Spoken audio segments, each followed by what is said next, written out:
Hello, Gabby. How are you? I am fine. How do you say, is it Elable? How do you pronounce that? Palatable. Hi, Tina. Palatable. Elable. Okay. Mhm. Hi, It's Tina. Nice to see you. Here. And Annika, I'm not sure what John's situation with a generator, but we have a generator here for our power as well because it's a real lottery, the power here. I mean, unbelievable, truly. The biggest problem with a generator is getting the darn thing started. Right? Yeah, And yeah. not one of these press, you got to wind the darn thing, right? It's like last well, that century. gives you exercise at the same time, and that's good for you. Good job, Annika.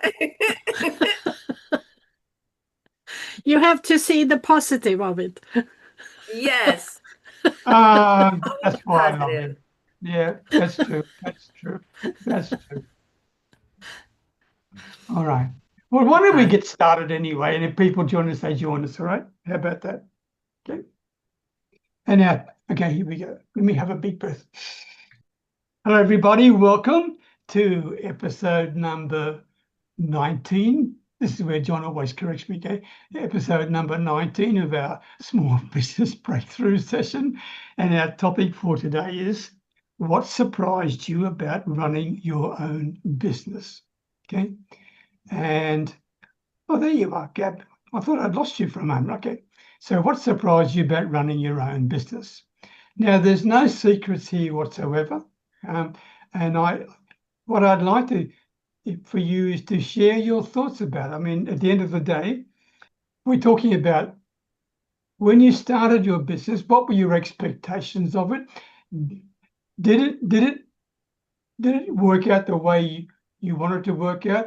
Did you go through moments of uncertainty? Because I'm sure you all did, because we all darn will do, right? Okay. If so, what were those moments of uncertainty? And what are they now? And how can we possibly help each other to overcome those moments of uncertainty? And what things have you experienced in your business that really surprised you, both positive and negative, if you wish? All right. So let me start you off. And I don't want to dominate this at all. Because I'm surrounded with three beautiful ladies, and I'm delighted with that. Okay. First of all, when I first started in business, I'm talking about the online business now, not offline. When I first started, which was, I'm showing my age, but nearly 19 years ago, right? I was truly full of ego. I'd done extremely well in sales and marketing offline and in my business. And I think some of you have heard me say this before, but I didn't need anyone to help me at all. I knew how to do all this stuff, right? And that was the greatest failing I'd ever made in my life. Completely misjudging what I needed to do in order to make an online business succeed. That was my number one mistake. My number two mistake was I trusted way too many people. Okay. I thought I was smart, but I bought so much stuff that was ridiculous. And I never used it. And in fact, I've got stuff now on another laptop of mine, on a hard disk on a laptop, that I've never even opened. Never even opened. But at the time, I thought, wow, this is exactly what I need. This is exactly what I need. Anyway, there's my two to get started. So, yeah, Peter will shush and share your Okay, thoughts. shall I start? Shall I go on? Yes, ma'am. Uh, I don't know. There are a lot of things from different angles, and one of the thing is that I also bought a lot of stuff that I never used, and I guess most people have done so.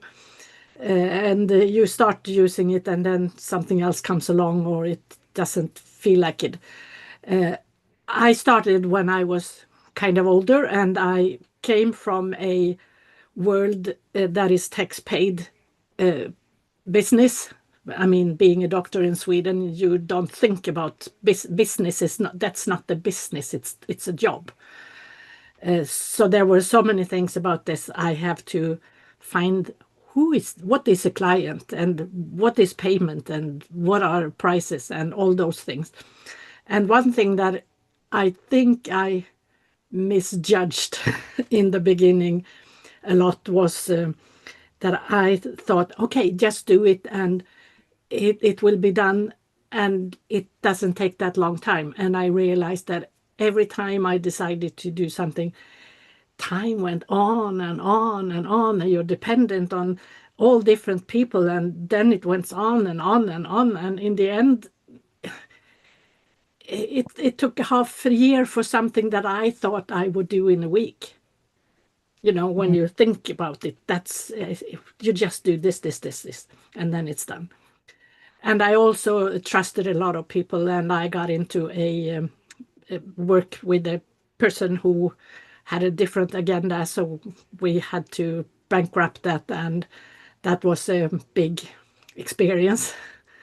And at the end of that experience, I sat down and had to pay a lot of money for the legal stuff and so on. And I sat down and, do I really want to continue this hard work being an entrepreneur, or should I just go back and take a job, because there are thousands of them for me.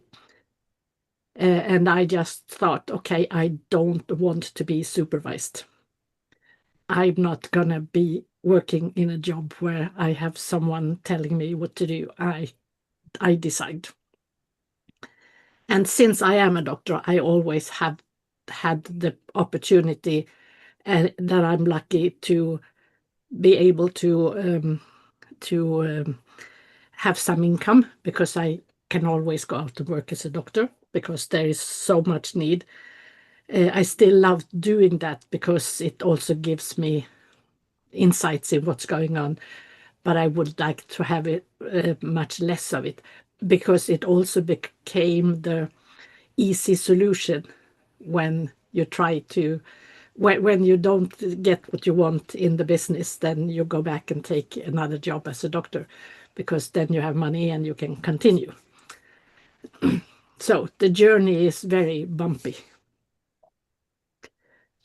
I think that's all that came to my mind for the moment.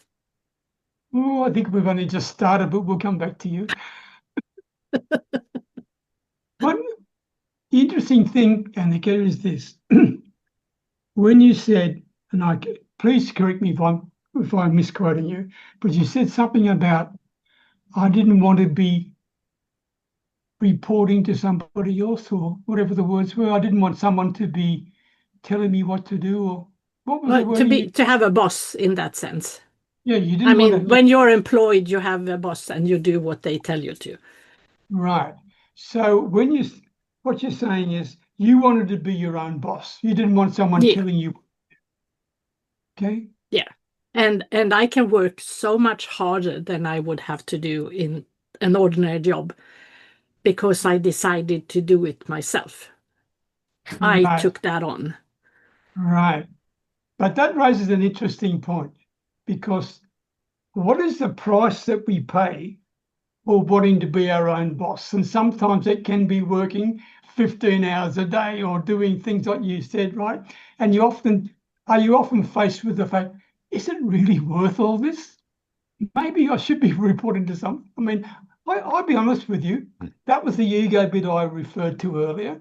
And when I realized that I was working a lot harder than I anticipated, I thought, is it worth this? Is it really worth all the effort? Or what am I missing? I'm darn good at this stuff. Why aren't people becoming my customers? So self-doubt started to creep in a little bit as well, right? But I hid it because I was very egotistical, right?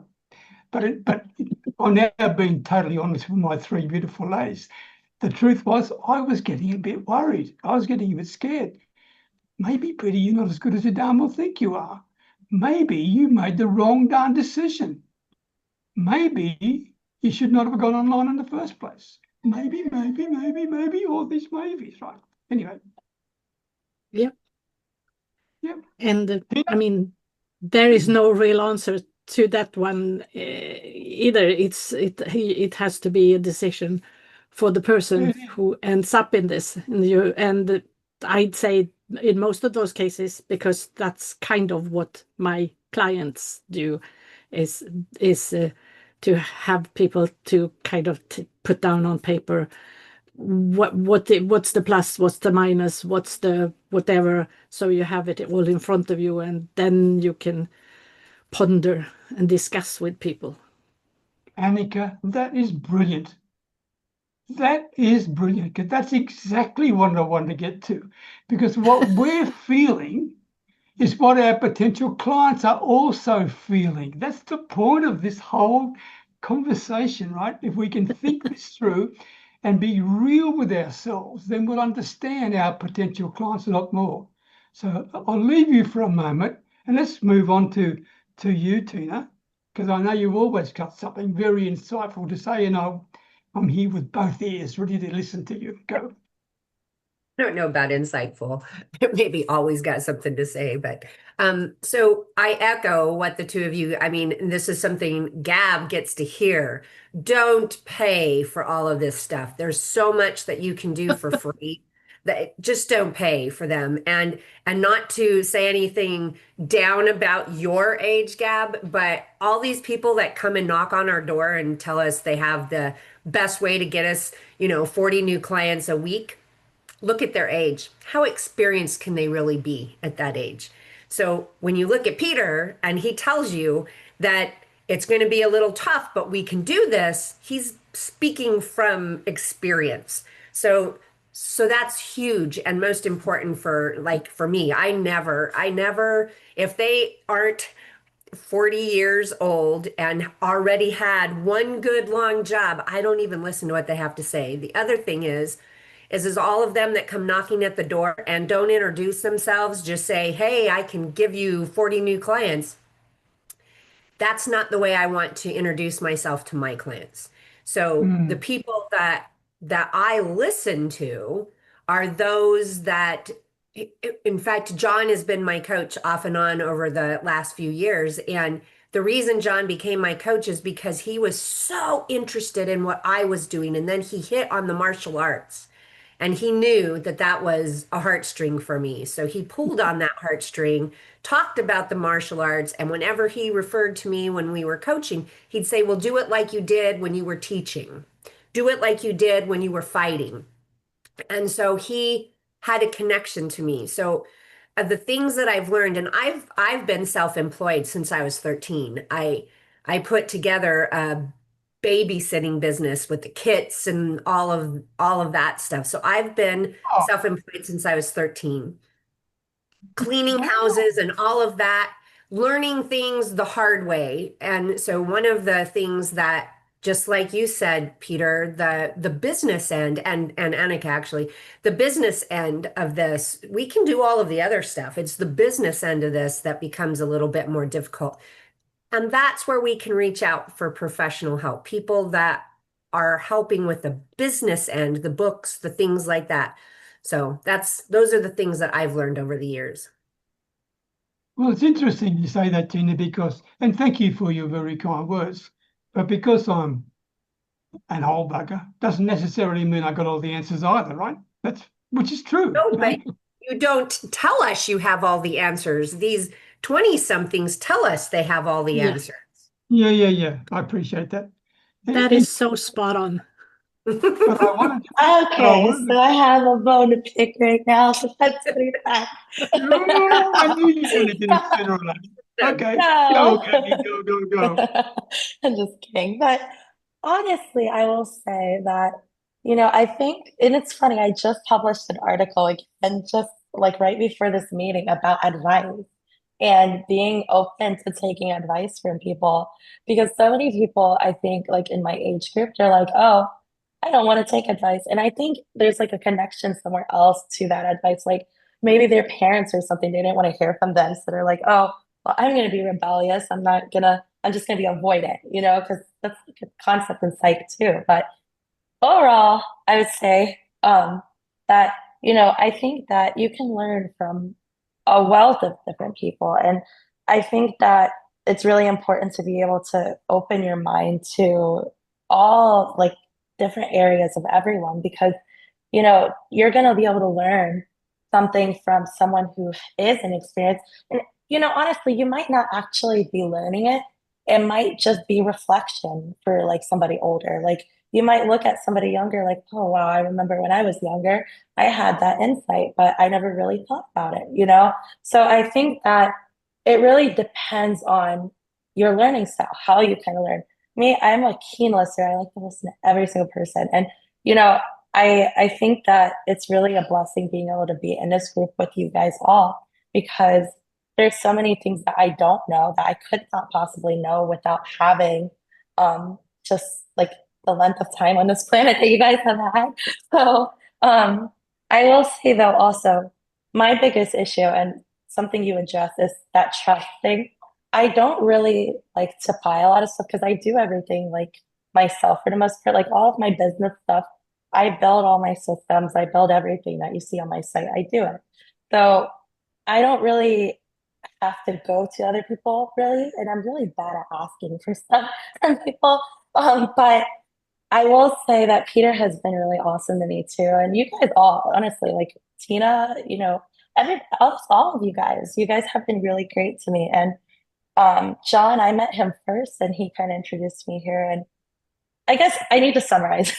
I guess I will say that I feel like trust is something that is really hard with me because I like to trust people really easily.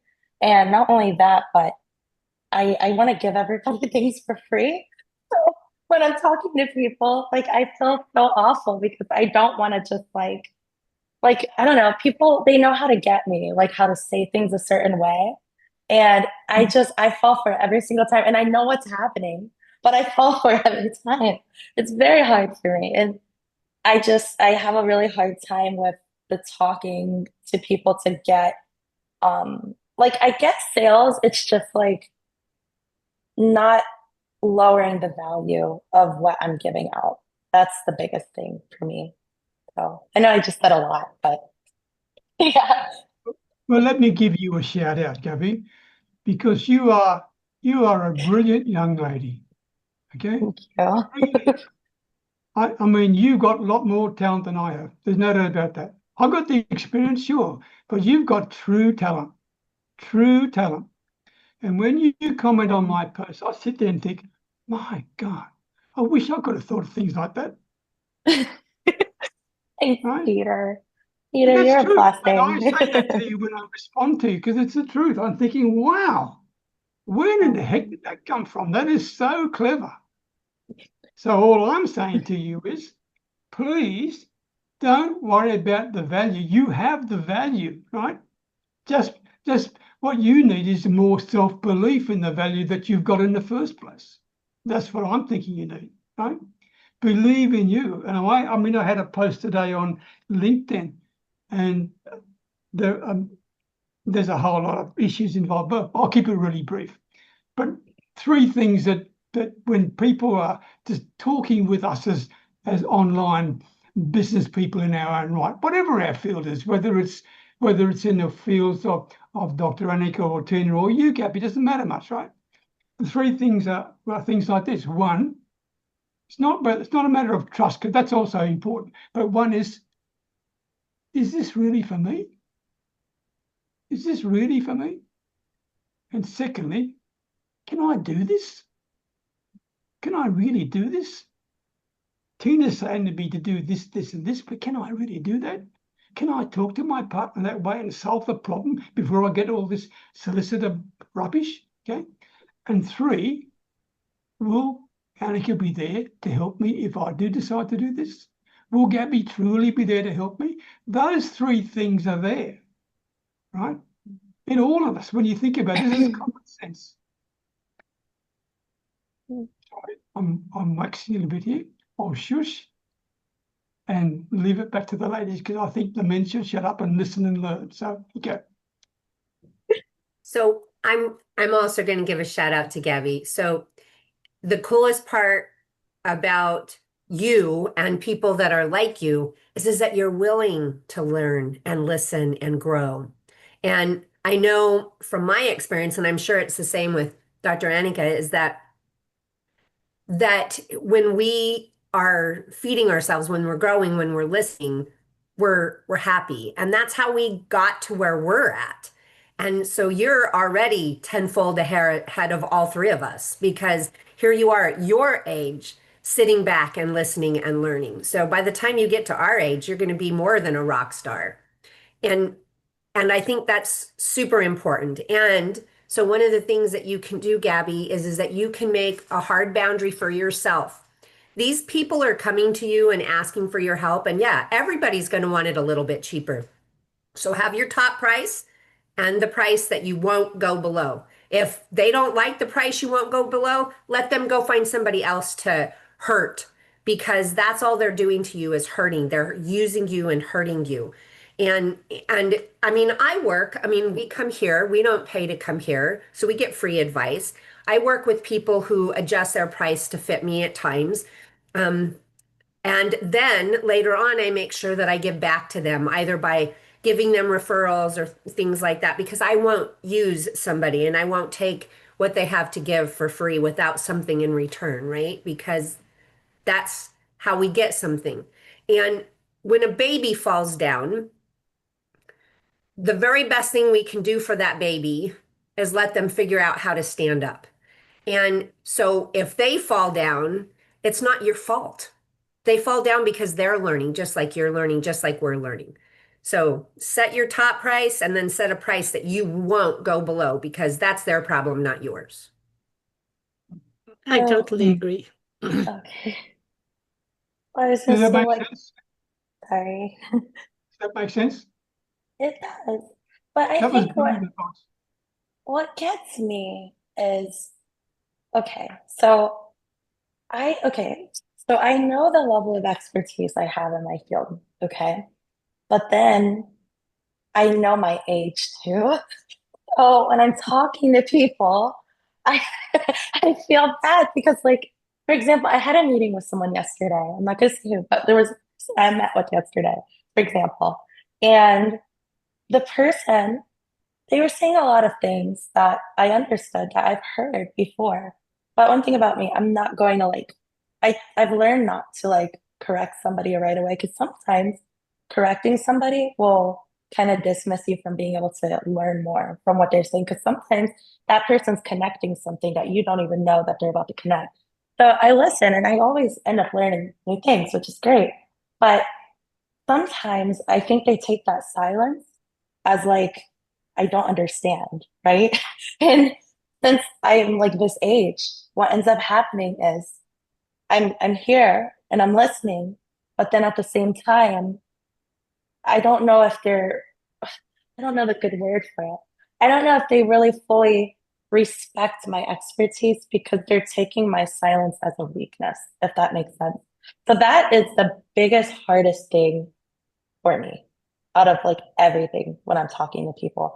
So if you guys have advice for that, that might be really helpful to me. But, like, that's the hardest part for me, because, like, I don't know what, like, and then sometimes I say it and they're like, oh, no, you're, like, young. So I'm like 50 years older than you. Why would I want to pay, like, this amount? But they don't understand really what I'm offering, you know? They don't know that when you buy a website from me, you're getting someone who can code, who can develop a whole series of things, you know? And, like, it's hard for me to explain that to somebody, because I don't want somebody thinking I'm, like, cocky or something, like saying, oh, I can help you with this and this. It's just so hard for me, because, like, I don't know how to, like, phrase it in a way that they understand my value, but also that they understand that I understand them, you know? Yeah, Mhm. I would put in, you said because you stay quiet, and if you instead because you don't know if they understand or you understand and so on, you can start asking questions about what they are talking about, or things that you might not understand or that you do understand, but you want them to see that this is something I know about, so I'm giving you the right questions. And it doesn't even have to be that you really want that answer or need that answer. It's more for them to see that you actually are part of the conversation in a good way. That And is so really helpful. some of the questions that you can ask there, Gabby, is that you have this expertise, you have this intelligence, right? And maybe they don't. So ask them things about coding. So can you blah, blah, blah, whatever the coding aspect. Ask them these harder questions. If they can't come up with an answer, then obviously you're going to come across as knowing what you're doing. The other thing is the smartest person in the room is always the quietest. Yeah, that's true too. But if you feel that you don't, that the silence is kind of putting them off, then you put the good questions to show that I understand this. Do you understand what I'm doing? Why we have to do this, and so on. So you kind of put them up against the wall instead of them putting you up against the wall. Yeah, I can appreciate where you are, because I was in exactly the same situation. Not once, many times, when it comes to silence, because I used to think, "Oh, I better fill the void. I better say something," right? I didn't understand that you need to give people the space to absorb what the conversation has been all about. Because the more you talk, the more you're going to confuse people sometimes. And in your case, Gabby, I mean, you're a person of incredible ability, and you've got passion and you've got enthusiasm, and more important than else, you've got this ability to be able to express yourself in a very, very good way. But be careful, because sometimes you can be, and you know this because it's happened to you already, right? When you come across with your enthusiasm to want to help, to want to support people. Yes, me. Remember that? Right? When you do that, people will think, "My God, who is this woman?" Right? They Right? take it the wrong way. Like, it's not, So I'm just happy. Like, I just I want to know like you're happy, and I love you for But it. you are not in their heads. You are just in your own head, and they see the different things. Yeah. All right. And all I'm saying to you, and I'm not trying to tell you, I'm not trying to teach you anything. We're just sharing the truth here. That's what we're doing, all of us, right? That in those moments when you think, "Oh, please pick me, I can do this for you because I want to help you." Stop. Don't do that at all. Stop. And just say nothing. Just smile. This is And really tough. I know, Gabby, this is really tough, but just and wait, give them a chance. Give them a chance to get back to you from what you previously said. That's what I'm saying to you. This is a very tough thing, but I can tell you now, this is the one lesson that I need you to know. And it took me more than 3 years to realize this. When I first started my online business, I thought I was the boss. I hear what Dr. Annika is saying, right? I want to be my own boss. I didn't want someone to tell me what to do, blah, blah, blah, all that, which is true. And you pay a good price for that. But you know, Gabby, you know who the real boss is? Your potential client. That's who the real boss is. And you've got to give them the chance and the opportunity to actually absorb all the passion and enthusiasm and information you've given them. Does that make sense? yes. And that's why when I did the me post that I did, because I was really happy. I wish she never posted that, but you cannot reverse it. But she still actually did schedule a meet with me that I'm planning on having tonight, and I have a really good feeling about it. Because she herself, she has ADHD too, so she understood that aspect of it a little bit. But it's a blessing when you meet people who understand. But I think I learned a lot from that. I learned that even when you're excited, sometimes it's good to chill a little bit. So, 'cause it's just hard to find a balance sometimes when you're really passionate about something. That's all to me. I agree with you, but we're not saying to you, don't don't lose your passion, don't lose your happiness, don't lose that. Don't. All I'm saying is just fine tune it a little bit. That's all I'm saying to you. Just learn to. So one Dinner. of one It's of the not things that easy. you It's learn not when you go easy. through coaching school is the hang time. So you learn that people get there on their own without you instructing them how to get there if you leave them sit in silence. So because I have ADHD too, when the clients or possible prospects that I've lost are because of my ADHD, because it's pick me, pick me, pick me. And so because of my ADHD, I will send it all through my foot. And so I'll end up tapping my foot a ton while I'm sitting here talking to somebody because that helps me still down. And then as I still down, my tapping stills down. Become the master, become the person in charge of what you're saying, what you know. Become that person because nobody knows what Gab knows. Nobody. They might know parts and pieces, but nobody has got it together like you do. Yeah. Wow, that is absolutely superb. Yeah, and especially not the potential clients because they are asking for someone to do it. And then you have to show them that you are the one that's going to help them in the good way at a good price. If they don't want to pay, they're not your clients. Right. And that you might in the end, in the early time, it's hard to say no to someone who doesn't who because you want the money. But you have to kind of start learning to say no to those because that's going to free your time to go for the ones that actually will pay you. Mm. And you will be able to do better job because you have clients who actually appreciate you more and so on. Makes a lot of sense. Thank you. The life of an entrepreneur is romanticized quite a lot because in reality it can be a darn tough journey. Huh. Right? But is it worth the effort? Yes, it is. It is worth the effort. When you face those days of thinking, oh my God, whatever it could be, you got to think, what's the option? What's the alternative?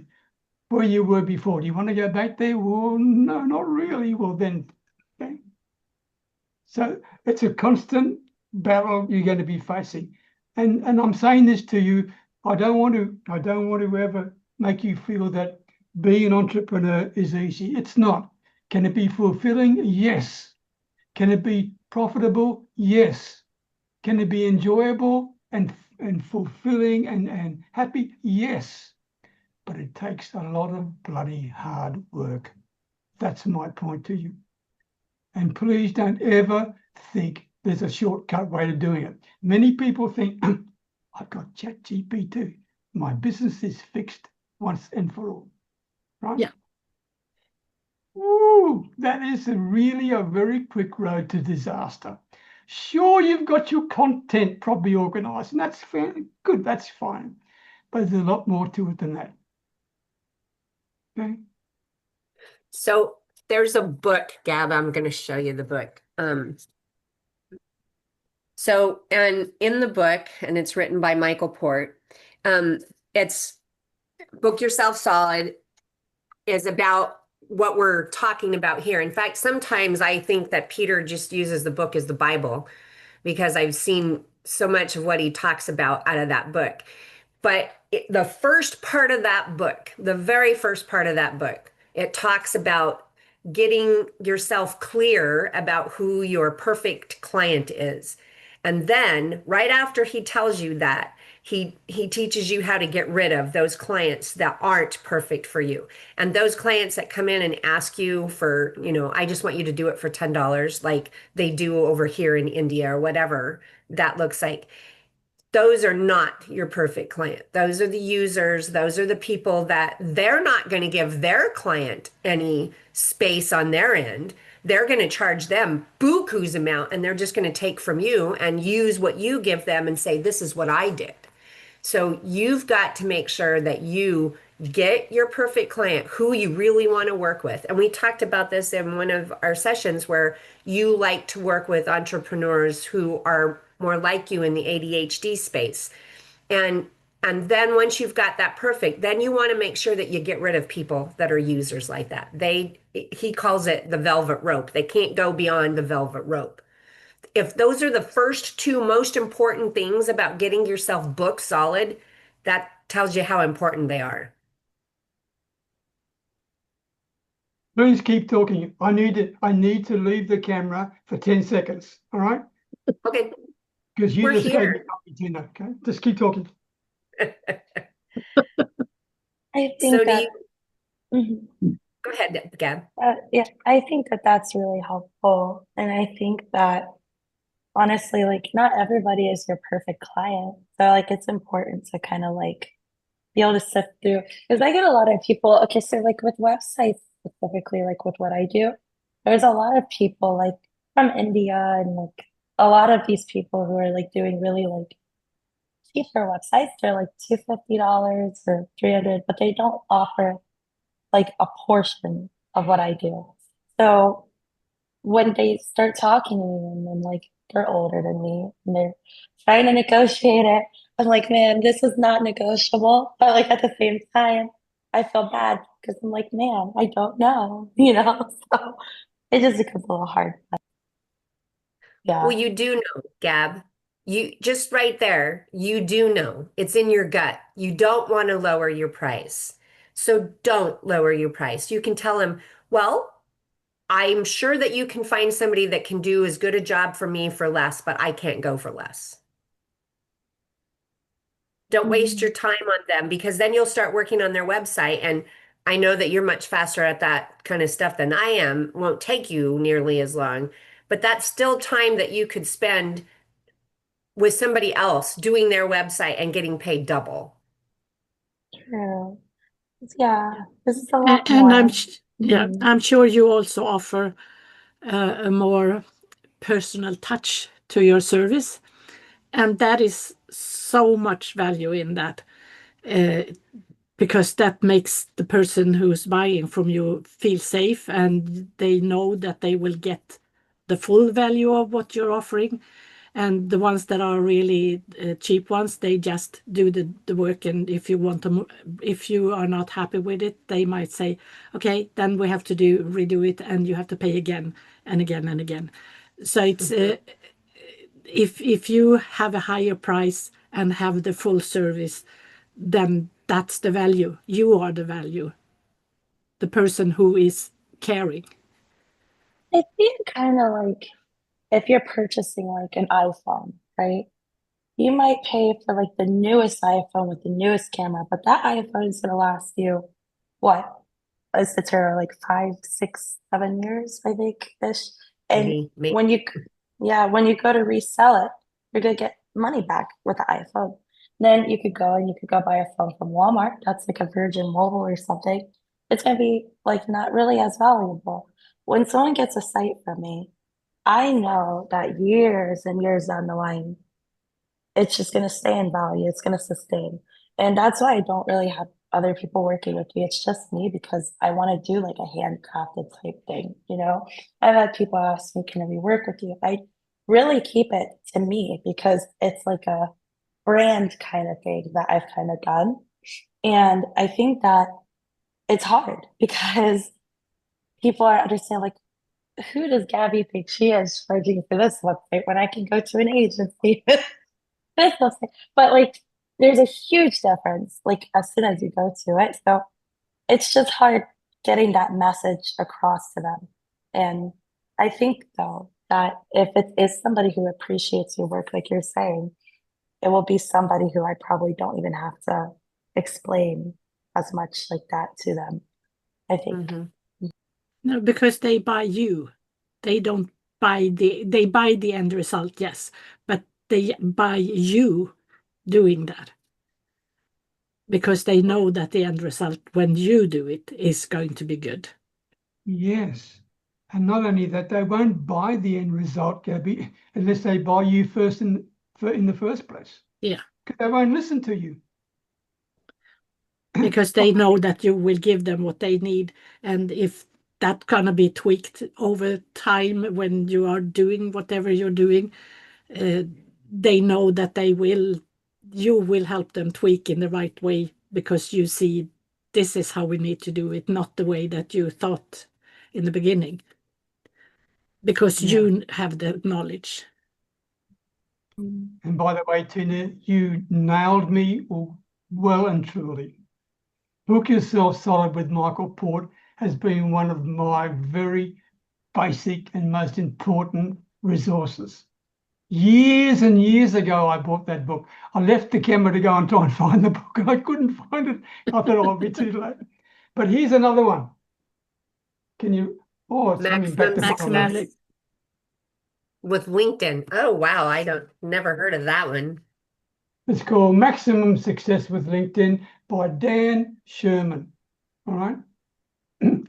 Now, I'm not asking you to go and buy it. I'll just bring it to your attention. But if you do it, look at chapter 8 in particular. It's called Your Social Influence, Searching for and Contacting the Right People. That is worth the entire book on its own. It is truly very clever. So, Maximum Success with LinkedIn by Dan Sherman. Dominate your market, build a worldwide brand. Well, worldwide brand. You could do that, Gabby. Too late for me. And create the career of your dreams. Okay. So, food for thought. I am a huge believer in reading. To me, I am always work in progress. I love to read. To me, a book is more important than any video. To be quite frank with you, I can sit with it and absorb it, and I write on the pages and I scribble all through it. And when I read a book, I could never resell it because it's absolutely full of all my own writing. So anyway, all right. I would buy it with the writing. Who knows? Wouldn't it? Exactly. So Peter. You can sell it for a lot, Peter.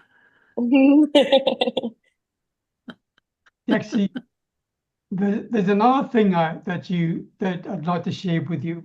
Because we're talking about what surprised me about running my own business, right?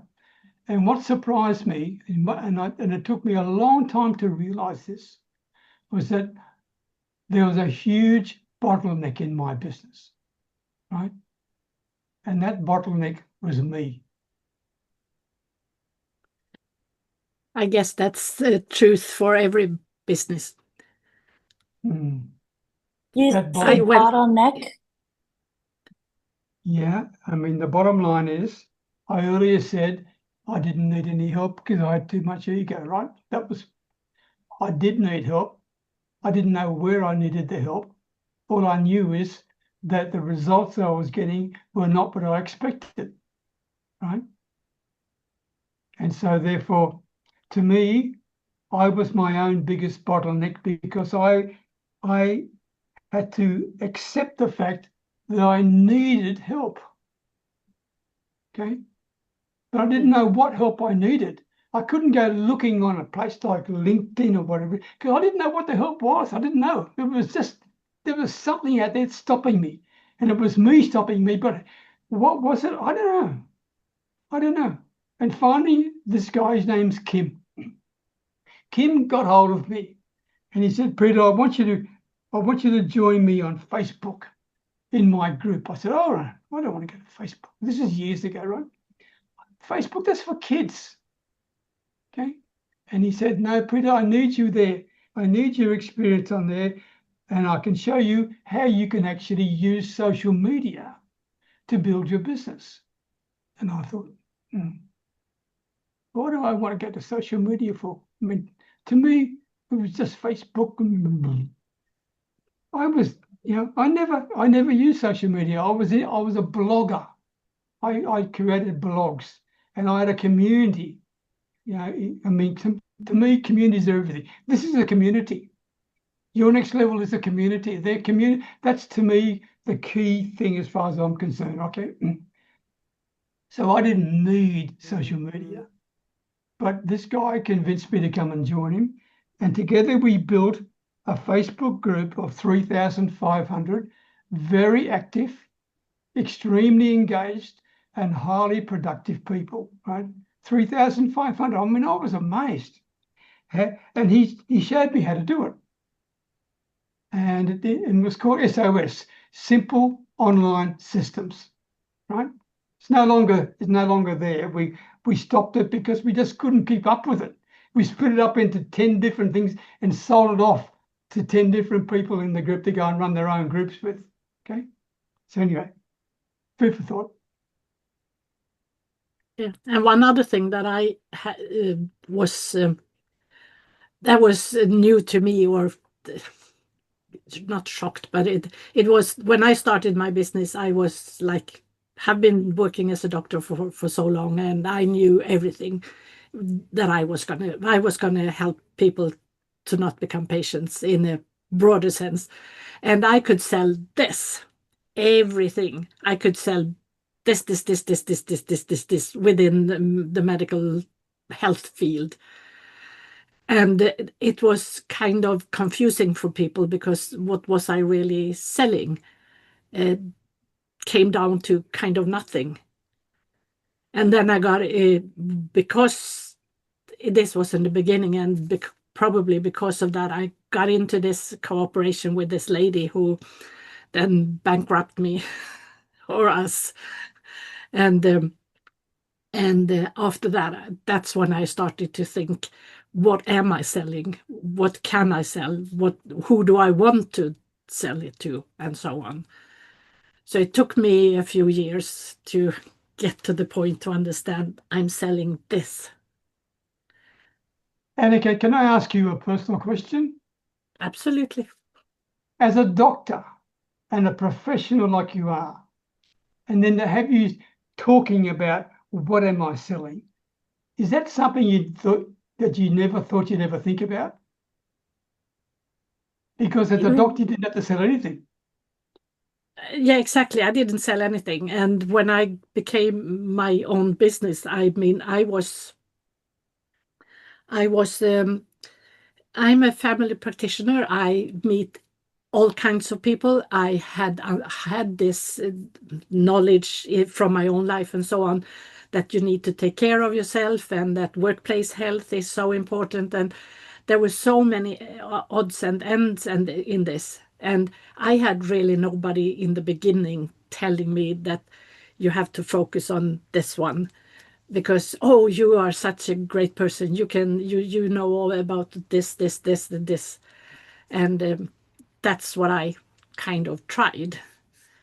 And also at the same time, I was very, very clear.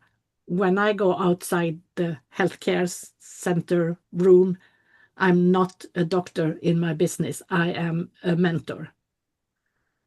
That became very clear to me from the first day. I'm not selling healthcare. I'm selling health knowledge. Because in Sweden, it's it's a legal thing with being a doctor and selling doctor. You can't do that in it's insurances. Yeah, you do have to have insurances like I do, like what I'm doing now too. But I mean, that's a whole different business. Okay. Okay. I mean, Gabby, I know you're still there, hiding behind your camera. I understand that. Thanks for We'll finish very understanding. soon. We'll finish soon. But one thing I want to share also, and this is a fallacy that I fell for, part of the surprise of starting and running a business. You don't need a huge audience. You just need the right audience, right? You don't need a huge one.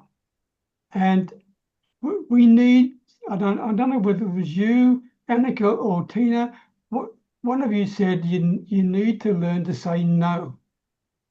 Okay. And that is critical, because if we need to be able to be in a situation where we are spending the most valuable resource we have, which is time, right? We need to be spending that in the most optimized way possible. And it's so easy to be distracted and to be completely wasting a whole lot of time, especially on social media, especially talking with the wrong people. Okay, with the wrong people. And that is a huge, huge message for me. And I can tell you now, it doesn't matter. It doesn't matter about, I mean, I've asked each of you in the past to support a post I've got on there, simply to give it some love, to give it and to get, what do you call it, the algorithm from LinkedIn to do something. But if there wasn't anything of real value in the post, it wouldn't go anywhere anyway. Okay. And the thing I have found that as long as you are being consistent with your content, as long as you're being real with it, it doesn't matter about how many likes and comments you've got. The most important thing is what sort of feedback are you getting from people via messaging. Okay. And to me, that is a great measure of success for me, more than anything else. I am disappointed if I don't get at least 10 messages from people, right? Either good, bad, or indifferent, doesn't matter to me.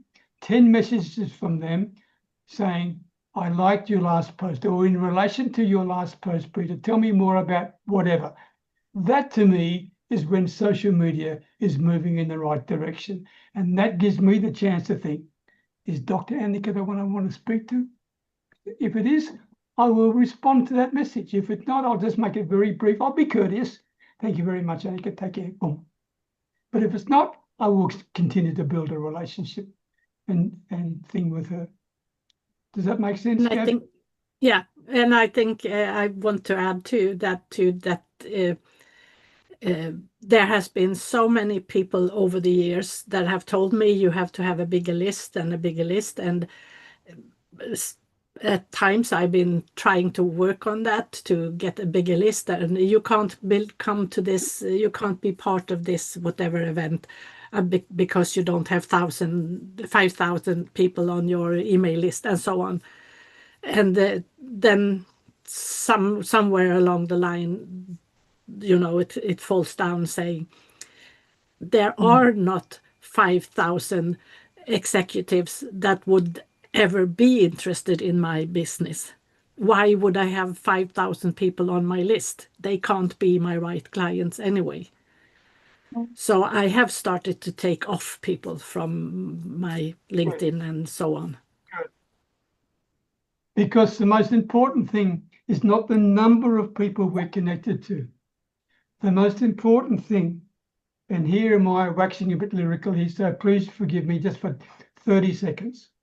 The most important thing is to have as deep a conversation as you can with the right people, right? If you can do that, your business will take care of itself.